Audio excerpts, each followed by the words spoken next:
High. সেদিন তো একটু স্যালন গেছিলাম হেয়ার ওয়াশ করতে, তারপর কি মনে হলে হেয়ার স্পাটাও করে নিলাম। বাড়ি ঢুকতে না ঢুকতেই শুরু হলো মুষলধারে বৃষ্টি। এখন ওয়েদারটা কিরকম বলতো, এক্ষুনি বৃষ্টি হচ্ছে, এক্ষুনি প্রচন্ড রোদ, এক্ষুনি প্রচন্ড অ্যাপোলো থেকে কয়েকটা মেডিসিন অর্ডার করেছিলাম, সেগুলো ইতিমধ্যে ডেলিভারি দিয়ে চলে গেল। লাডোর মেডিসিনগুলো লাডোর মেডিসিনের জায়গায়, আমাদেরগুলো আমাদের জায়গায় রেখে দিলাম। আচ্ছা, আজকে বৃষ্টি পড়ছিল বাইরে, তাই ফ্রিজে একটু চিকেন রাখা ছিল দেখে ভাবলাম একটুখানি রুটি মাংস হয়েই যাক। তো একটু কষা কষা করে চিকেনটা করে বরকে সারপ্রাইজ দেবো বলে আর কি।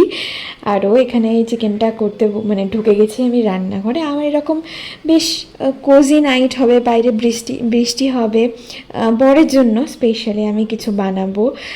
আর আমার বর তো খাদ্যরসিক বাঙালি, ও খাবার থেকে বেশি বড় সারপ্রাইজ ওর কাছে আর কিছু হয় না, যত ভালোই গিফট দাও না কেন।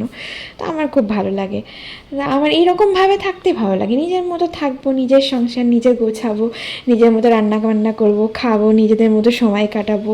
মানে এই লাইফটা আমার ভীষণ ভালো লাগে। সত্যি বলতে আমি বাড়ি থেকে কোথাও বেরোই না, পাড়ায় দাঁড়িয়ে গজললাম মানে আমার পছন্দ হয় না। আমি নিজের সংসার নিয়ে ভাবতে ভালোবাসি, নিজের বর, নিজের মেয়ে, নিজের মা, এইসব নিয়ে ভালো থাকতে ভালোবাসি। তারপরে তো আমার গোপাল আছে। গল্প করতে করতে দেখো চিকেন আমার রেডি, আর এদিকে আমার ছানাটাকে দেখো, ঘুম আসলেও ঠিক এরকম করে।